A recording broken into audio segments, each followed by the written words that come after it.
In the grand theater of world literature, few adventures shine as brilliantly as those we bring to life. Here on Echoes of Stories. Tonight, the darkness parts to reveal a legend, the Count of Monte Cristo, by the master storyteller Alexandre Dumas. First unveiled in serial form in 1844, this immortal tale has enthralled generations, a saga of betrayal, vengeance, and the quest for redemption. The version you are about to hear is drawn from the public domain archives of Project Gutenberg, preserved in its purest form for all who seek its power. And now, the next chapter awaits. This is The Count of Monte Cristo, Episode 10. The next morning, Franz woke before his companion and rang the bell. Almost immediately, Signor Pastrini, the landlord, entered the room with a look of triumph. He explained that he had feared the young man had come too late, since not a single carriage could be found for the final 3 days of Carnival. Franz realized this was exactly when they most needed one. Albert soon joined them, surprised to hear that no carriages were available. The landlord quickly clarified that while none could be hired from Sunday to Tuesday evening, there were plenty available up until Sunday. Albert noted that at least this was something, as it was only Thursday, but Franz pointed out that thousands of travelers would arrive before then, making matters worse. Albert preferred to enjoy the present rather than worry about what was to come. They then asked about the possibility of securing a window on the Corso, but the landlord explained that the last one had already been rented to a Russian prince for an extravagant price. The young men exchanged a glance of astonishment. Franz then suggested they might as well pass the carnival in Venice, where gondolas would be available if carriages were not. Albert, however, firmly rejected the idea. He insisted that he had come to Rome to see the carnival, and he would do so even if it meant standing on stilts. Franz admired his determination and jokingly suggested that disguising themselves would ensure their success. Signor Pastrini asked again if they wanted a carriage until Sunday, and Albert replied that of course they did, since they could not be expected to wander Rome on foot. The landlord warned them the cost would be 6 piastres per day, but Franz, having visited Rome before, offered 12 piastres for 3 days, noting that Pastrini would still make a good profit. The landlord attempted to resist, but Franz threatened to go directly to the coachmaster, an old acquaintance, who might offer a better deal. Realizing defeat, Pastrini agreed to provide a carriage within an hour. Soon, a humble hackney coach arrived, elevated to the dignity of a private carriage for the occasion. The two young men felt fortunate to have it, given the demand. Franz was amused when the cicerone addressed him as Excellency, a reminder of the flowery Italian habit of speech. They settled into the carriage, the cicerone taking his seat behind, and decided to go first to St. Peter's and then to the Colosseum. Yet, Albert was unaware that St. Peter's alone could occupy an entire day. By the time daylight faded, Franz noted it was already 4:30. They returned to their hotel, where Franz ordered the carriage to be ready at 8, planning to show Albert the Colosseum by moonlight, just as he had shown him St. Peter's by day. He chose a route that would avoid passing other monuments first, preserving the grandeur of their initial impression. That evening, they sat down to dinner. Signor Pastrini had promised a grand banquet, but provided instead a modest meal. Toward the end, he entered the room himself. Franz thought he had come seeking compliments, and he began to praise the food, but Pastrini quickly interrupted. The landlord explained that he was pleased by their approval, yet he had another purpose. Albert, lighting a cigar, asked if it was to announce a carriage had been secured, but Pastrini replied no. He warned them to forget the idea altogether, for in Rome some things could not be done, no matter how much one wished. Albert remarked that in Paris, if something was said to be impossible, one could simply pay more, and it would be arranged at once. Pastrini, slightly offended, countered that all Frenchmen said the same, yet still traveled abroad. Albert, leaning back in his chair and exhaling smoke, replied that only fools like them ever left Paris, since sensible men never abandoned its cafes and boulevards. Albert had indeed taken up his place in the fashionable street of Paris, appearing daily on its well-known promenade, and often dining at the one restaurant where true dining was possible, provided a man remained on good terms with the waiters. Signor Pastrini stayed quiet for a moment, as though reflecting deeply, uncertain how to respond to Albert's easy dismissal of his words. Franz eventually broke the silence, asking the landlord to reveal the true reason for his visit. Pastrini then reminded him of the carriage ordered for 8 o'clock and noted their intention to visit the Colosseum. He repeated the exact route Franz had described, leaving by the Porta del Popolo, skirting the city walls, and re-entering by the Porta San Giovanni. With sudden seriousness, Pastrini declared the plan impossible, or at least highly dangerous. Franz pressed for the reason, and Pastrini spoke of the notorious Luigi Vampa. Albert, unfamiliar with the name, expressed surprise. At Paris, the bandit's fame was unheard of, though in Rome he was feared above all others.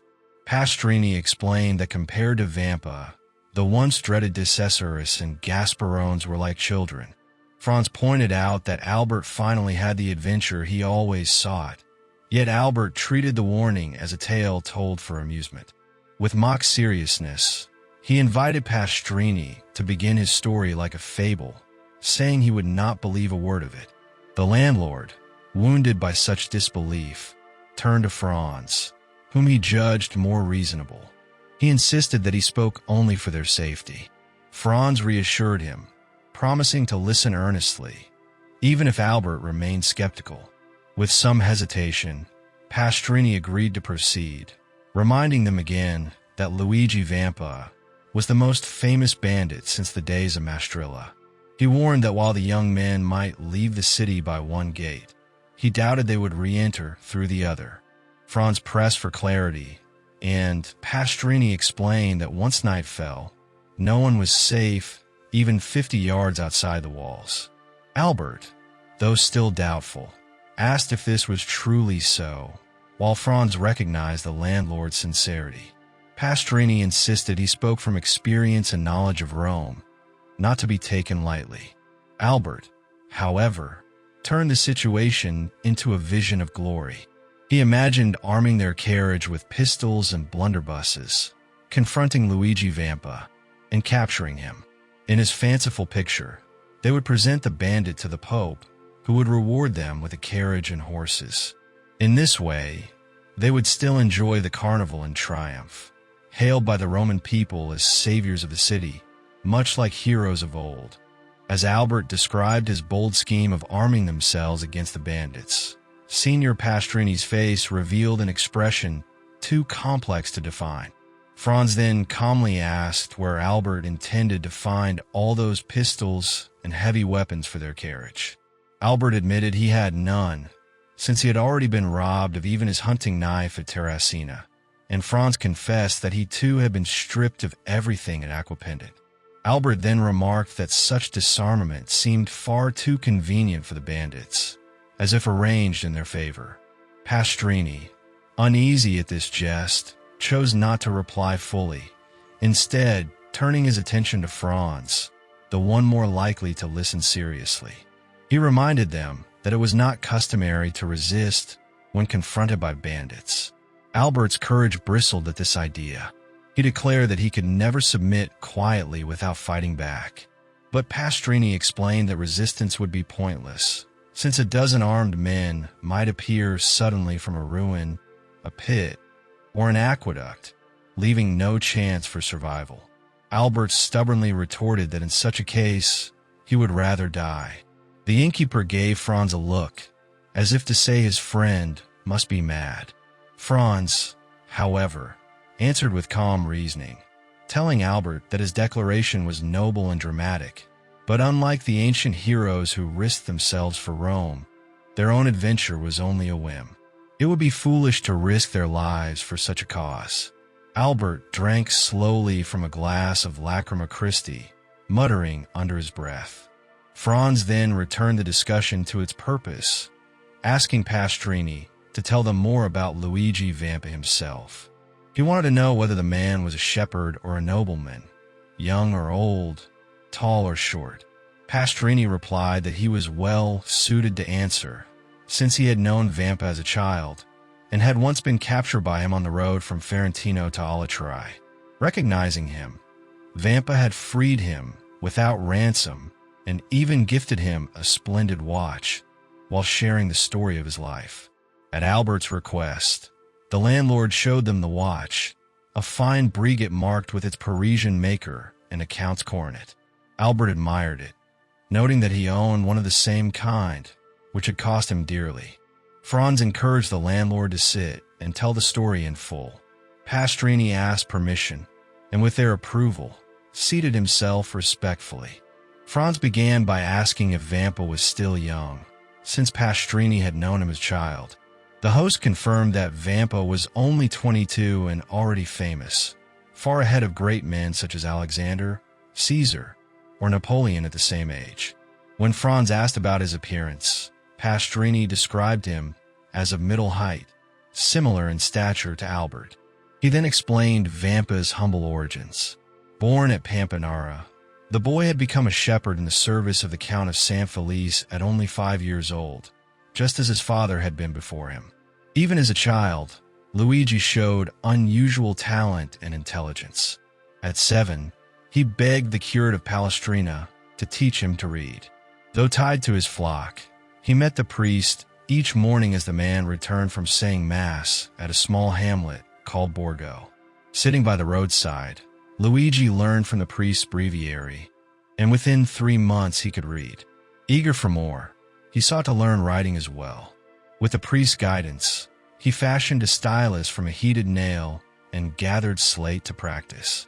In 3 months, he had mastered writing. Impressed, the priest gifted him paper, pens, and a penknife, which Luigi soon used with equal skill. The Count of San Felice, astonished by his progress, allowed him to dine with the household servants and gave him 2 piastres a month.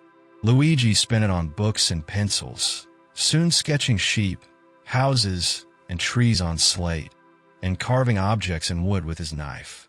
His early efforts mirrored the beginnings of famous artists, such as Pinelli, who had started in the very same way. A girl of 6 or 7, that is, a little younger than Vampa, tended sheep on a farm near Palestrina. She was an orphan, born at Valmontone, and was named Teresa.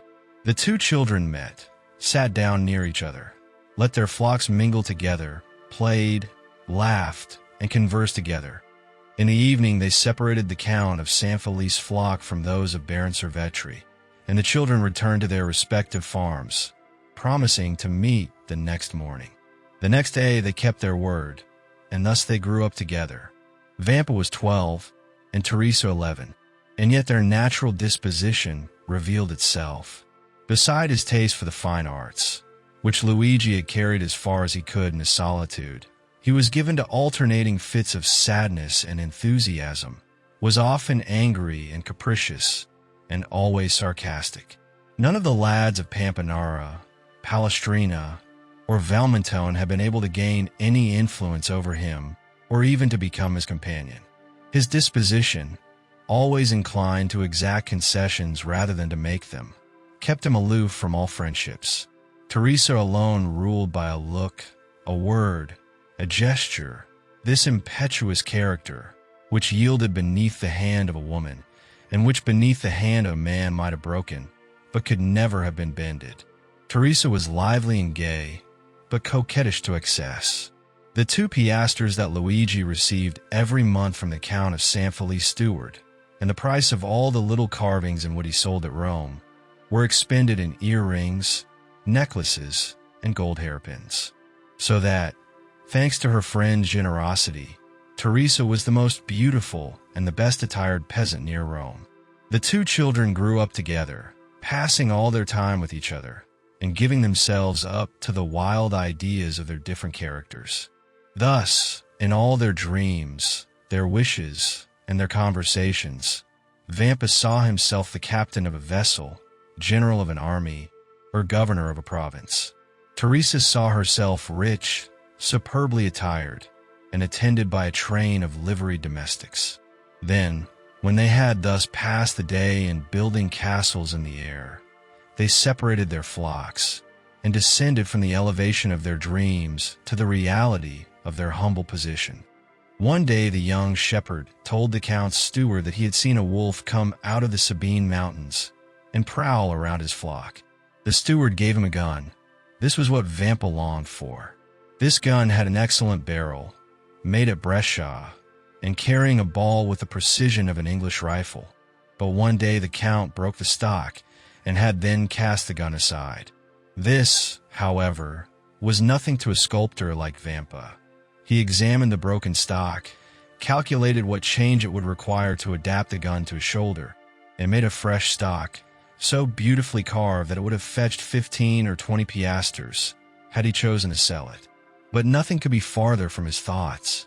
For a long time a gun had been the young man's greatest ambition. In every country where independence has taken the place of liberty, the first desire of a manly heart is to possess a weapon, which at once renders him capable of defense or attack, and, by rendering its owner terrible, often makes him feared. From this moment Vampa devoted all his leisure time to perfecting himself in the use of his precious weapon. He purchased powder and ball, and everything served him for a mark. The trunk of some old and moss-grown olive tree that grew on the Sabine mountains, the fox as he quitted his earth on some marauding excursion, the eagle that soared above their heads. And thus he soon became so expert that Teresa overcame the terror she at first felt at the report, and amused herself by watching him direct the ball wherever he pleased, with as much accuracy as if he placed it by hand. One evening, while tending the flocks near a pine forest, a wolf suddenly emerged from the trees. The beast had barely advanced 10 paces when it fell dead from Vampa's well-aimed shot.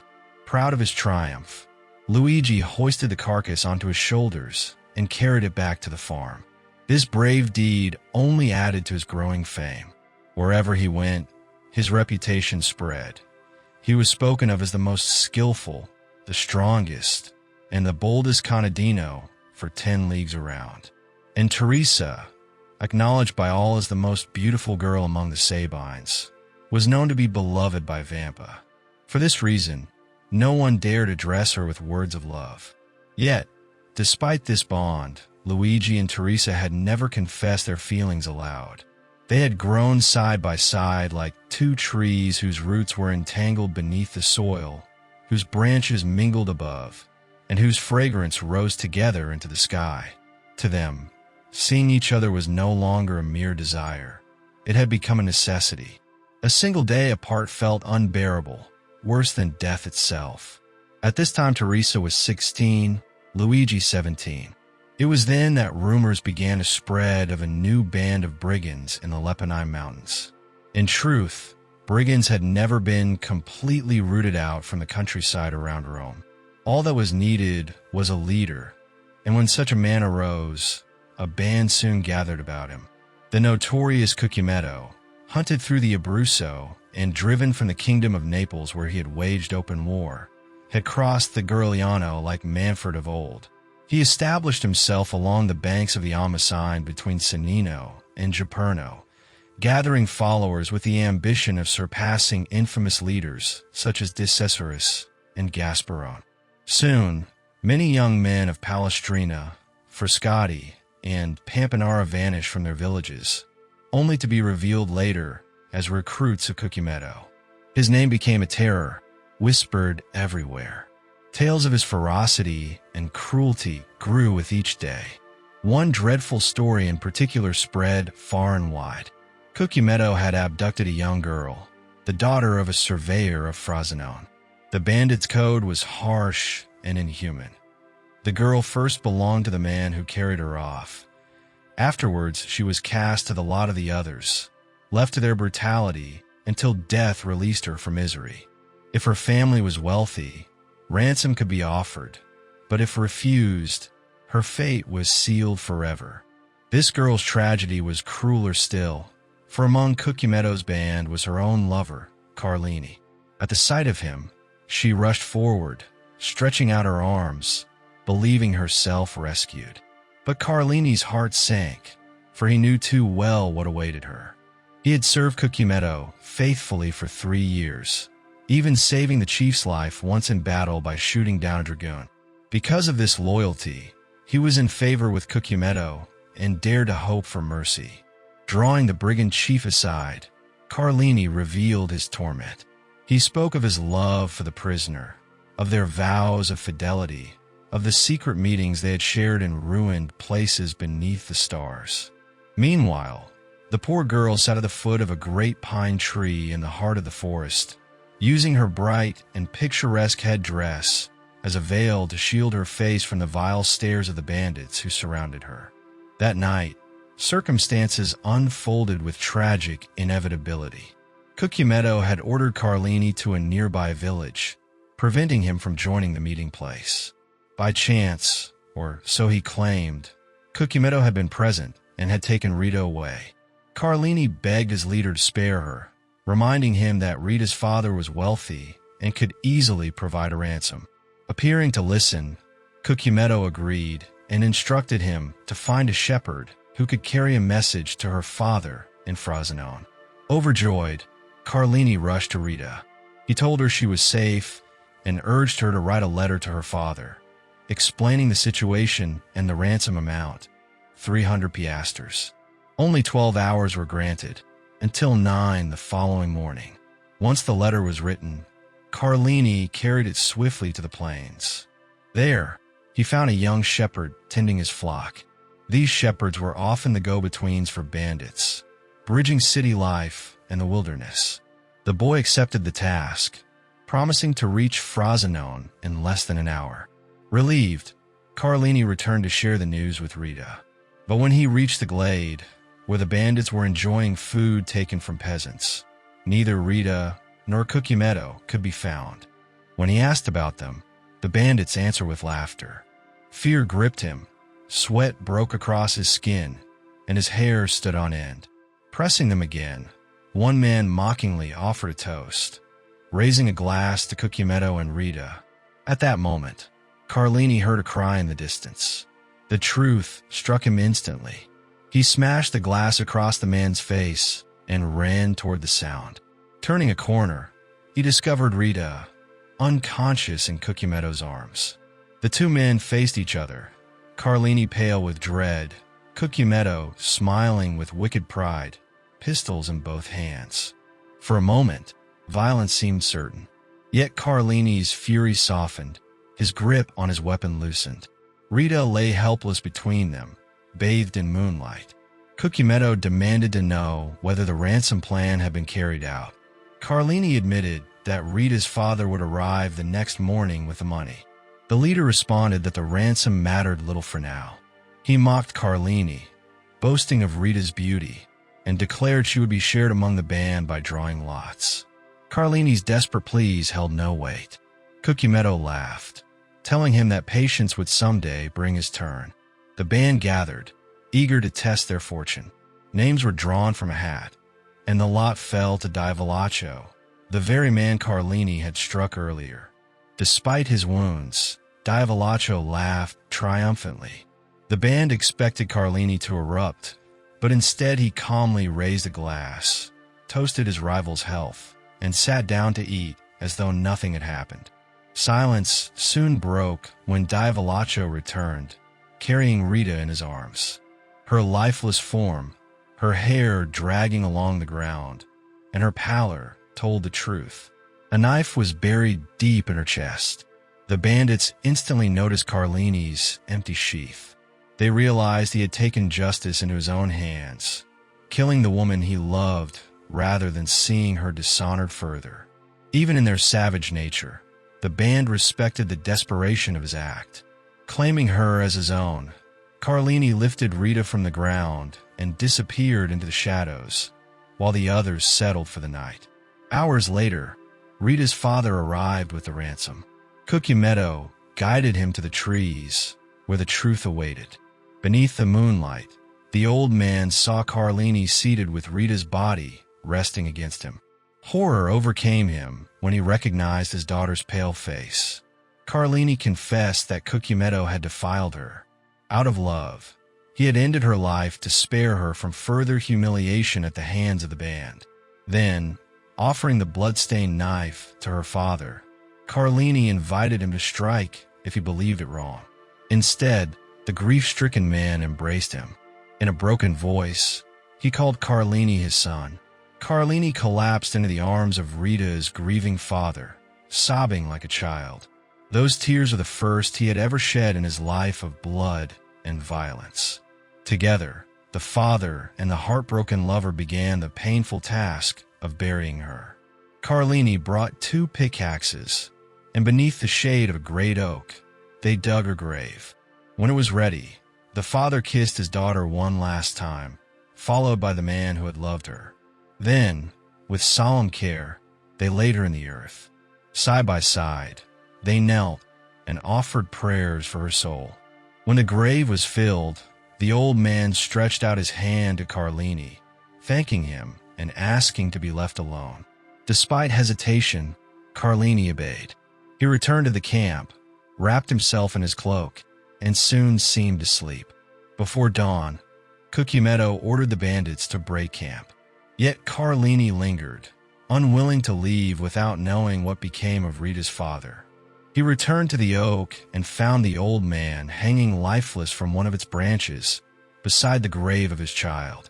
Carlini swore bitter vengeance upon both the dead father and his buried daughter. But fate gave him no time. Within 2 days, in a clash with Roman soldiers, Carlini was struck down. The fatal shot pierced his back, though he faced the enemy. The mystery ended when one brigand recalled that Cucumetto had been directly behind Carlini at the moment of his fall, wisely ending a threat before it could rise. Tales such as these multiplied, each darker than the last, spreading fear of Cucumetto from Fondi to Perugia. These grim stories often passed between Luigi Vampa and Teresa. The young girl trembled with dread as she listened, but Luigi comforted her with a confident smile, tapping the butt of his rifle. He proved his skill by pointing to a crow perched on a dead branch, taking aim, and felling it with one shot. The gesture restored her courage, and soon the two made plans for marriage when Luigi turned 20 and Teresa 19. Both were orphans and needed only the consent of their employers, which had already been granted. Their hopes were bright until one afternoon, while tending their flocks, the sound of gunfire shattered the air. Out of the woods burst a fugitive, desperate and breathless. He begged them to hide him. Though they knew he must be a bandit, the bond between Roman peasants and outlaws was strong. Without hesitation, Luigi rolled away the stone that concealed their grotto and gestured for the man to hide inside. Moments later, soldiers appeared, dragging another captured brigand. The horsemen searched frantically, questioning the young peasants, but Luigi and Teresa swore they had seen no one. The brigadier revealed the fugitive was none other than Cucumetto, a man worth 1,000 crowns. Half that sum could have changed the lives of the two young orphans forever, but they held fast to their silence. When the soldiers departed, Luigi released their hidden guest. Through cracks in the rock, Cucumetto had watched the exchange. He knew the peasants had saved him and offered them a purse filled with gold. Luigi refused proudly, but Teresa's eyes gleamed with longing. Cucumetto noticed. Cunning as ever, he marked her weakness before retreating into the forest. Days later, during the carnival season, the Count of San Felice hosted a grand masked ball in Rome. Teresa yearned to attend, and with their employer's permission, she and Luigi joined the servants and peasants in the festivities. The villa glowed with lanterns, music filled the gardens, and the wealthy mingled with the humble. Teresa wore her finest beads and ornaments, while Luigi donned the festive attire of a Roman peasant. The Count's daughter, Carmela, dressed in splendor, needed a partner for a quadrille. Seeing Teresa, she invited her to join. Hesitant, Teresa looked to Luigi, who released her arm, though unease clouded his face. As the dance began, Teresa felt dazzled by the glittering silks and jewels, while Luigi stood in torment. Every gesture between Teresa and her cavalier gnawed at him. Jealousy, sharp and consuming, rose within him. Teresa's natural beauty and spirited grace earned admiration. Carmela herself seemed jealous of her presence. Yet Luigi's eyes followed relentlessly, burning with suspicion. At times, Teresa noticed the pale rage on his face and even the gleam of his half-drawn knife. Fear made her tremble as she returned to his side. Unable to endure more, Luigi pulled her away from the ball, half with persuasion and half with force. Though she knew she had done no wrong, Teresa felt the weight of his silent reproach. The rest of the evening passed without a word from him.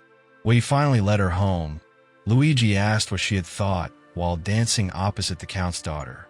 With innocent honesty, Teresa admitted she had longed for a gown like Carmela's. She confessed her cavalier had told her it was hers for the asking. Luigi's voice turned grim. If she desired it so dearly, he promised she would have it. His expression was so dark and unsettling that Teresa could only stare in silence. He left her then, vanishing into the night, while she sighed and turned back toward her home, troubled by a feeling she could not explain. That night, a dramatic event shook the villa of San Felice. Because of a careless servant who left the lamps burning, a fire broke out in the rooms next to Carmela's chamber. Awakened by the glow of the flames, Carmela leapt from her bed, quickly wrapped herself in a dressing gown, and rushed to the door. But the corridor was already consumed by fire. Desperate, she ran back into her room, shouting for help. At that moment, the window, 20 feet above the ground, suddenly opened. A young peasant leapt inside, lifted her in his arms, and with astonishing strength carried her safely to the lawn below. There, Carmela fainted. When she regained consciousness, her father and all the servants surrounded her with concern. An entire wing of the villa had burned down, but that loss was nothing compared to the miracle of her safety. Her rescuer, however, disappeared without a trace. Servants searched for him everywhere, yet no one knew who he was. Carmela herself felt troubled that she had not recognized her savior. For her father, the immense wealth he possessed made the destruction insignificant. In fact, he considered Carmela's escape a blessing of providence rather than a tragedy. The next day, at their usual meeting place, Luigi arrived before Teresa. He appeared cheerful, almost as if the fire had never happened. Teresa, on the other hand, seemed lost in thought. Yet when she noticed his joyful expression, she forced a smile of her own. Luigi led her toward the grotto and paused, his face filled with something unusual. Teresa looked at him curiously, sensing that something important was about to happen. He reminded her of how she had once wished for clothing like that of the Count's daughter. With pride, Luigi told her that his promise was fulfilled. He revealed the grotto transformed into a dressing room, wax candles burning on each side of a mirror, a rustic table displaying a pearl necklace and diamond pins, and the rest of the costume carefully laid out. Teresa's joy was immediate. Without hesitation or questions, she rushed inside to try on the attire. Luigi then closed the stone entrance, for he had spotted a traveler on horseback nearby, pausing as though lost. The traveler, bound from Palestrina to Tivoli, admitted he had lost his way. Luigi guided him with the sure steps of a mountaineer, easily outpacing the horse. When they reached the crossroads, Luigi pointed with confidence to the correct path. The traveler offered him coins, but Luigi refused payment, declaring he rendered service, not sold it. Amused, the traveler insisted on giving a gift instead, 2 Venetian sequins for Teresa to use as earrings. In return, Luigi proudly presented his own handiwork, a finely carved poniard. The traveler accepted, remarking that such a weapon was worth far more than the coins. The young shepherd dismissed the value, saying it was little more than a piastre to him. When asked his name, Luigi replied boldly, "Luigi Vampa." The traveler, smiling, answered with a name that startled Franz d'Épinay when he later heard it. He called himself Sinbad the Sailor. As Franz listened to this account, memories stirred within him. The name brought back a flood of associations, much as the name of the Count of Monte Cristo had done before. He urged the storyteller to continue. Meanwhile, Luigi slipped the sequins into his pocket and returned toward the grotto. Before long, he heard cries for help. Racing like a mountain deer, he reached a vantage point and saw a man carrying off Teresa, much like a centaur abducting a maiden. Teresa's captor was already far ahead, heading toward the forest. Luigi realized he cannot catch him on foot.